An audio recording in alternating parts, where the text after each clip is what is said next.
ক্ষমতায় গেলে দেশ পুনর্গঠনের মাধ্যমে মানুষের ভাগ্যের পরিবর্তনের অঙ্গীকার করেছেন বিএনপির ভারপ্রাপ্ত চেয়ারম্যান তারেক রহমান।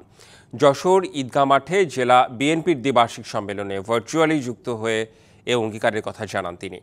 স্বৈরাচারের রক্তচক্ষু উপেক্ষা করে বিএনপি দেশ পুনর্গঠনের কথা বলেছে বলেও দাবি করেন। দীর্ঘ ১৬ বছর পর যশোর ঈদগাহ মাঠে জেলা বিএনপির দ্বিবার্ষিক সম্মেলন। এতে ভার্চুয়ালি যুক্ত হয়ে বিএনপির ভারপ্রাপ্ত চেয়ারম্যান তারেক রহমান বলেন, সবাই সংস্কারের কথা বলেও একমাত্র বিএনপি স্বৈরাচারের রক্তচক্ষু উপেক্ষা করে দেশ পুনর্গঠনে কথা বলেছে।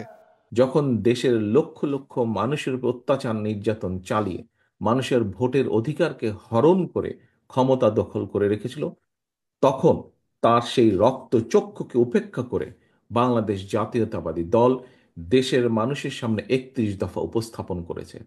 সেই স্বৈরাচারের চোখ রেখে বাংলাদেশ জাতীয়তাবাদী দল বলেছে, তোমরা দেশকে ধ্বংস করেছ, আমরা দেশকে পুনর্গঠন করতে চাই। দেশের মানুষের ভাগ্য পরিবর্তনই বিএনপির মূল লক্ষ্য বলেও জানান Tarique Rahman. DVC news desk.